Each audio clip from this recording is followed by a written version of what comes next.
రాజకీయం చేయాలంటే కేసీఆర్తోనే సాధ్యం. కేసీఆర్ అంతటి అపర చాణక్యుడు లేడు. తెలంగాణ మాటల మాంత్రికుడు. యాస భాషతో కట్టిపడేస్తాడు, కథ మార్చేస్తాడు, కథానాయకుడు. ఇలా లెక్కలేనన్ని పొగడ్తలను గులాబీ దళం వినిపిస్తుంటుంది. నిజానికి ఇదంతా జనాలనుకోవాలి. కానీ ఆత్మస్తుతి మాదిరిగా కేసీఆర్ వ్యవహారాలు ఇన్ని రోజులు నడిచాయి. కానీ ఇప్పుడు కాలం మారింది.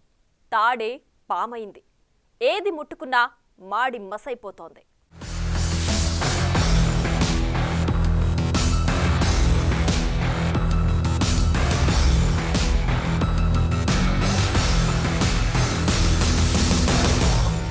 Bye bye, bye bye, bye bye, bye bye, bye bye, bye bye, bye bye.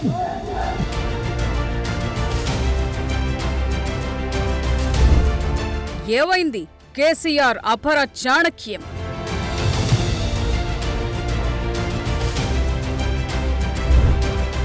ఎటెళ్ళింది KCR mark రాజకీయం?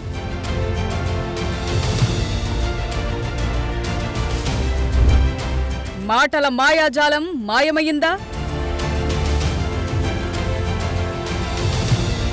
పంచ్ డైలాగులకు అస్త్ర సన్యాసమేనా?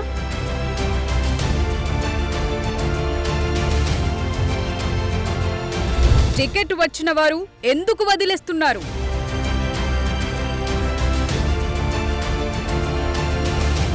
కేసీఆర్ బుజ్జగించే పరిస్థితి ఎందుకొచ్చింది?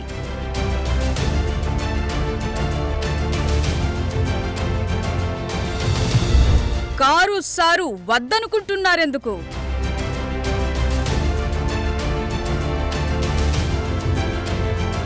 ఎస్, కేసీఆర్ మార్క్ రాజకీయానికి కాలం చెల్లిందనటానికి ఇప్పుడు జరుగుతున్న పరిణామాలు కేవలం ఉదాహరణలు మాత్రమే. రాజకీయం చేయటం కేసీఆర్కే తెలుసు అనుకుంటారు. తనంత మేధావి ఎవరూ లేరన్న ఊహల్లో ఇన్నాళ్లు ఉండిపోయారు. నాయకుడి గురించి జనమనుకోవాలి, కాని తనకు తానే అనుకోవటం కారణంగా ఇప్పుడు ఒక్క ఓటమితో మొత్తం అసలు సీన్ కళ్ల ముందు కదలాడుతోంది.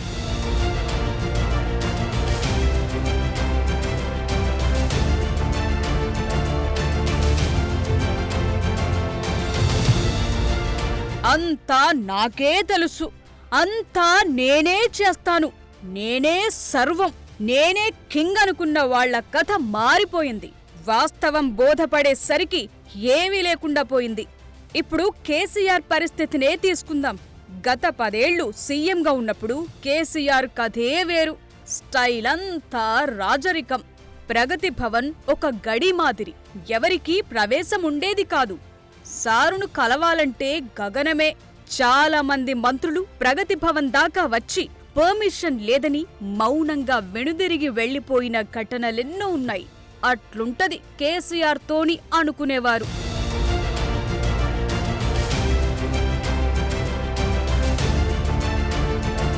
మరిప్పుడు ఎంపీ టిక్కెట్లు ఇస్తామన్నా తీసుకున్న వారు లేరు. టిక్కెట్లు దక్కినవారు కూడా మీరు వద్దు, మీ టిక్కెట్టు వద్దు మహాప్రభో అనుకుంటూ గుడ్ బై చెప్పేస్తున్నారు. చెప్పాలంటే 17 నియోజకవర్గాల్లో పెద్ద స్థాయి నేత ఎవ్వరూ లేరు. ఒకప్పుడు కేసీఆర్కు ఫోన్ చేయటానికి ఎవరికీ ఛాన్స్ లేకుండా పోయేది. కానీ ఇప్పుడు స్వయంగా కేసీఆరే అందరికీ ఫోన్లు చేసి బుజ్జగిస్తున్నారు. ఇప్పటికే జహీరాబాద్, నాగర్ కర్నూల్ ఎంపీలు కారు దిగి బీజేపీ టికెట్ తెచ్చుకున్నారు. ఇంకోవైపు పెద్దపల్లి ఎంపీ, వరంగల్ ఎంపీ ఇప్పటికే కాంగ్రెస్ కండువా కప్పుకున్నారు. సో అక్కడ అభ్యర్థుల కోసం చాలా ఎదురుచూపులు చూడాల్సి వచ్చింది. ఫోన్లు చేసి బుజ్జగించి రంగంలోకి దింపాల్సి వచ్చింది. ఇది మారిన కథ.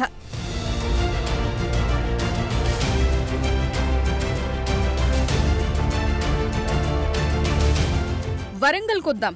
ఇక్కడ కడియం శ్రీహరి కుమార్తె కడియం కావ్యకు కేసీఆర్ టికెట్ ఇచ్చారు. ఆరూరి రమేష్ టికెట్ ఆశించారు. కాని చర్చలు జరిపి కావ్యకిచ్చారు. ఆరూరిని బాగా బుజ్జగించారు కేసీఆర్. వరంగల్ నుంచి హైదరాబాద్ దాకా ఆఘ మేఘాల మీద చొక్కాలు చిరిగినా సరే తీసుకొచ్చారు. సీన్ కట్ చేస్తే పార్టీలోనే ఉంటానన్నారు. తెల్లారి బీజేపీలో చేరి టికెట్ తెచ్చుకున్నారు. అది పరిస్థితి. కేసీఆర్ అంటే ఇప్పుడు బీఆర్ఎస్ నేతలకు లెక్కే లేదు. పార్టీ నుంచి వెళ్లిపోవాలనుకున్న వారైతే అసలు ఖాతరే చేయటం లేదు. ఎందుకంటే ఎవరి కారణాలు వారికున్నాయి.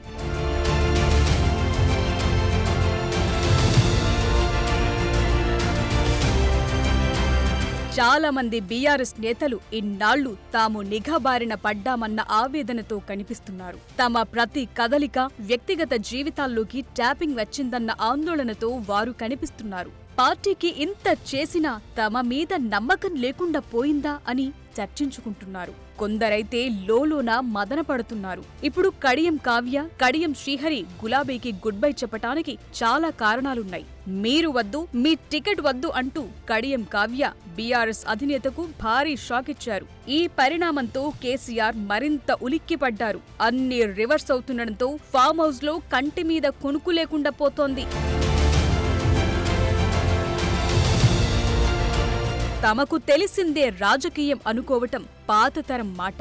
కాని తెలియనిది, కంటికి కనిపించనిది చాలా ఉంటుందని బహుశా అది కేసీఆర్కు ఇప్పుడిప్పుడే అర్థమై ఉండొచ్చంటున్నారు. కడియం కావ్య బీఆర్ఎస్ టికెట్ వద్దనుకోవటానికి కొన్ని కారణాలు చెబుతూ కేసీఆర్కు లేఖ రాశారు. ఇటీవల మీడియాలో వస్తున్న కథనాలు, అవినీతి, బీఆర్ఎస్ నేతల భూకబ్జాలు, phone tapping, liquor scam party ప్రతిష్టను దిగజార్చాయని, అలాగే వరంగల్ జిల్లా బీఆర్ఎస్ నేతల సహకారం లేదని, ఎవరికి వారే అన్నట్లు వ్యవహరిస్తున్నారని చెప్పుకొచ్చారు. సీన్ కట్ చేస్తే తండ్రి కూతురు కాంగ్రెస్ కు షిఫ్ట్ అయ్యారు. నిజానికి బీఆర్ఎస్ ఎంపీ అభ్యర్థులు జనంలోకి వెళ్లటానికి ప్రస్తుతం వారి దగ్గర ఏ సబ్జెక్టు కూడా లేదు. పైగా కడియం కావ్య ప్రస్తావించిన అంశాలపై మిగతా గులాబీ ఎంపీ అభ్యర్థులు కలవరపడుతున్నారు. ఏం చెప్పుకుని జనాల్లోకి వెళ్లాలో తెలియటం లేదంటున్నారు. అసలు చాలా మంది ప్రచారాలు కూడా మొదలు పెట్టడం లేదు. బరిలో ఉందామా వద్దా అనుకుంటున్నారట. నామినేషన్ టైంకు ఇంకెంతమంది గుడ్ బై చెబుతారోనన్న ఆందోళన గులాబీ బాస్ లో కనిపిస్తోందంటున్నారు. రాజకీయాల్లో ఎప్పుడైనా ఏదైనా జరగొచ్చు. బీఆర్ఎస్ టికెట్ల కోసం భారీ పోటీ ఉంటుందనుకున్న కేసీఆర్ కు అభ్యర్థులను వెతుక్కోవాల్సిన దుస్థితి ఎదురవుతోంది. ఇంతలో ఎంత మార్పు! ఇప్పుడు వరంగల్లో అభ్యర్థిని పెడదామంటే దొరకట్లేదు. ఇన్నాళ్లు బాబుమోహన్ ను పట్టించుకోని KCR Warangal MP ticket offer చేసేందుకు ఆయనకు ఫోన్ చేసినట్లుగా ప్రచారమైతే జరుగుతోంది. బాబుమోహన్ ప్రజాశాంతి పార్టీ తెలంగాణ అధ్యక్షుడిగా ఉన్నారు. ఒకప్పుడు ఎవరినైతే పక్కన పెట్టారో ఇప్పుడు వారి కోసం తిరగాల్సిన సీన్ కేసీఆర్ కు ఎదురైంది. ఈ పరిణామం రాజకీయ చతురత మెండుగా ఉన్న అపర చాణక్యుడిగా చెప్పుకునే కేసీఆర్ కు అగ్ని పరీక్షే.